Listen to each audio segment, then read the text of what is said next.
آپ کے لیے دنیا سے بہت بہتر ہے میرے حبیب۔ اور پھر میرے حبیب ہم سے تو کوئی شکوہ نہیں ہے نا آپ کو، اس لیے کہ آپ کو یتیم پا کر آپ کے رب نے پناہ دی، آپ کو غریب پا کر غنی بنایا۔ توجہ فرمائیے گا، آپ کو انٹروڈکشن نہیں تھا، آپ کا گم شدہ ڈائمنڈ تھے آپ کا تعارف کرایا۔ ہم سے تو کوئی شکوہ نہیں ہے میرے حبیب۔ تو جب بھی یتیم آئے تو دروازے سے خالی نہ پلٹانا، جب بھی سائل آئے تو اس کے احترام میں کمی نہ کرنا۔ اور میرے حبیب یہ ساری نعمتیں گنوائی ہیں، ان نعمتوں کا ذکر بار بار کرو۔ اب ذرا ان تین جملوں کا جواب بتائیں۔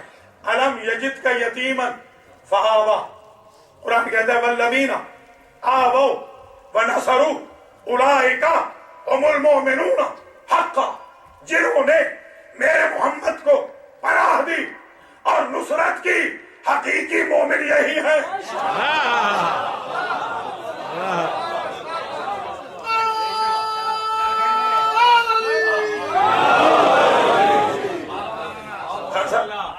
پناہ دے رہے ہیں ابو طالب، کریڈٹ لے رہا ہے اللہ۔ وَوَجَدَكَ عَائِلًا فَأَغْنَىٰ، آپ کو ہم نے بغیر پیسے کے پایا تھا اور اللہ نے غنی بنایا۔ بھیا جسے امت غنی بنائے وہ مسلمان ہے۔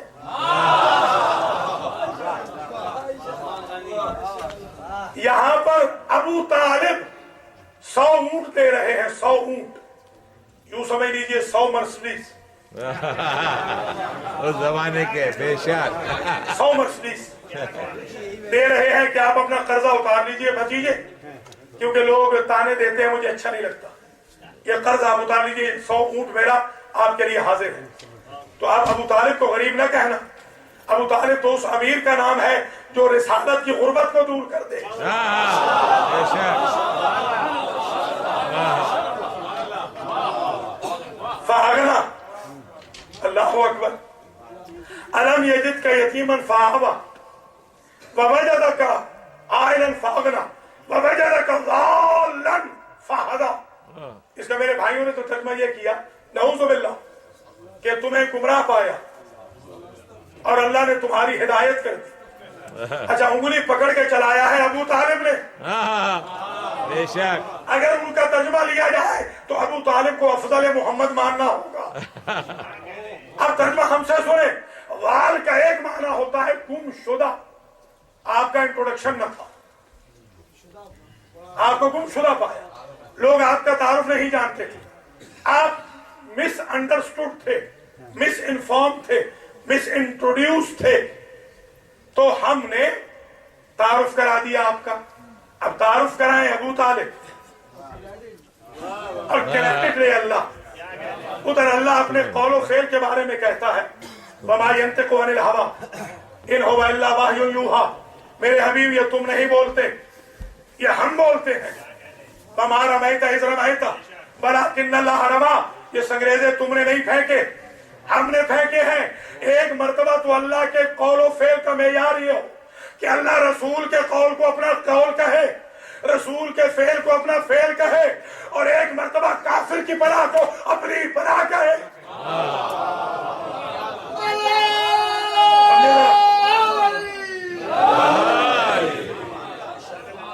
مفتی اعظم پاکستان، مجھے انہوں نے بلایا اپنے دولت خانے پہ، یہ بات ہے بہت پرانی، ڈیکڈ سے زیادہ ہو گیا۔ میں نے کہا ایک شرط پہ آؤں گا، کہنے کہ وہ فرمائیے۔ میں نے کہا آپ کو کل مجلس میں آنا ہوگا، کہنے کہ ٹھیک ہے۔ مجلس میں آئے تھے، صبح ہم ان کی خدمت میں گئے بریک فاسٹ پر، ان سے میں نے سوال کیا، میں نے کہا حضرت ابو ایوب انصاری رضی اللہ تعالی عنہ جو حضور کے ہوسٹ تھے، ان کے گھر میں حضور کتنا عرصہ رہے تھے؟ کہنے لگے 3 مہینے 90 دن، جتنا وعدہ کر کے ضیاء الحق آئے تھے۔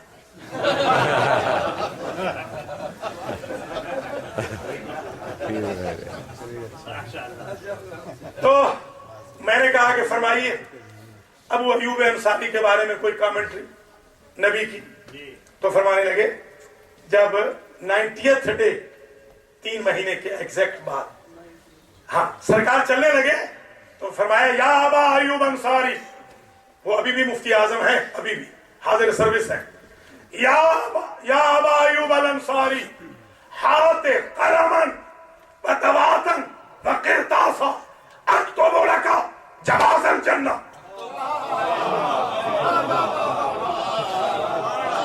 ابو ایوب انصاری کاغذ قلم دوات لاؤ، تمہارے لیے جنت کا سرٹیفکیٹ لکھ دوں۔ میں نے کہا میں یہ نہ سمجھ سکا جس کے گھر میں 3 مہینے رہے اسے تو لکھ کے جنت دے، اور جس کی شیب ابی طالب میں 3 سال رہے اسے بربری بھی جنت ہی نہ کہے۔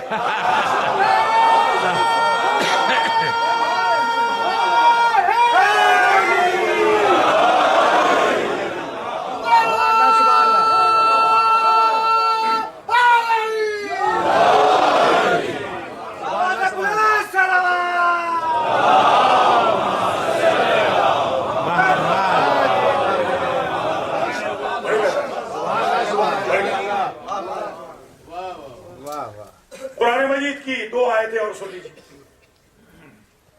سورہ بنی اسرائیل کی آیت نمبر 22 اور 23 ارشاد ہوتا ہے وَقَضَىٰ رَبُّكَ أَلَّا تَعْبُدُوا إِلَّا إِيَّاهُ، میرے حبیب تیرے رب کا فیصلہ ہے کہ عبادت ہوگی صرف اسی کی، عبادت کسی اور کی نہیں۔ وَبِالْوَالِدَيْنِ احسان، اور ماں باپ پہ ہوگا احسان۔ امریکہ میں ذرا زیادہ یہ آیتیں پڑھنے کی ضرورت ہے تاکہ یہ جو ہمارے جوان ہیں یہ ہم غریبوں کی انویسٹمنٹ کو برباد نہ کریں۔ ہر جزاء الاحسان الا الاحسان۔ وبالوالدین احسانا اما یبلغن عندک الکبر احدہما، ذرا آگے آ جائیے، حسن علی صاحب کہہ رہے ہیں اس لیے آگے آ جائیے، محمد والے محمد تھوڑا تھوڑا آگے، تھوڑا آگے جگہ ہے یہاں اوپر بھی آ جائیں کچھ لوگ، باہر لوگ بہت کھڑے ہیں اوپر آئیں، یہ جوان اٹھ کے چلے جائیں۔ ادھر بہت جگہ ہے ادھر۔ نعرہ حیدری، نعرہ خیبری، نعرہ صدری، نعرہ حیدری، نعرہ خیبری، نعرہ صدری، نعرہ سلوان، اللہم صلی علی آگے آتے جائیں، آگے جگہ ہے۔ محمد وآل محمد۔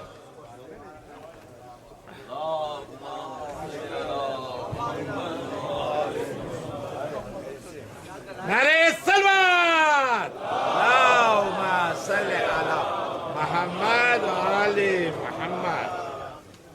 ہمارے امہ کنونشن میں جس کے بانی آغا شوکت جعفری تشریف فرما، ایک ایرانی اسکالر نے کہا تھا کہ میں جب صاحب اولاد ہوا تو میں نے فارسی میں کہتے ہیں یس کو چشم، کہ میری آنکھوں پر، تو میں اپنے بچے کو کہنے لگا چشم۔ آج جب میں بوڑھا ہو گیا، وہ جوان ہو گیا ہے، آج بھی میں چشم ہی کہہ رہا۔ یعنی امریکہ کی برکت یہ ہے کہ باپ ہی یس مین ہے۔ اس لیے میں اپنے جوانوں کو، عزیزوں کو درخواست کروں گا اپنے ماں باپ کا احترام کریں۔ یہ قبلہ و کعبہ کا درجہ رکھتے ہیں۔ بے شک بے شک۔ ماں باپ کے چہرے کی طرف دیکھنا حج کا ثواب ہے۔ اللہ نے آپ کے گھر میں حج رکھا ہے، آپ کے گھر میں کعبہ رکھا ہے۔ آپ ڈیلی حج نہ کریں تو اس میں اللہ کا تو کوئی قصور نہیں، صحیح بات۔ بلکہ حضور نے جب یہ کہا نا کہ ماں باپ کے چہرے کی طرف دیکھنا ایک حج کا ثواب ہے، ایک ساتھ کھڑا ہوا، اس نے کہا کہ سرکار اگر میں 100 مرتبہ دیکھوں تو؟ آپ نے فرمایا اللہ کو غریب سمجھا؟ 1000 مرتبہ۔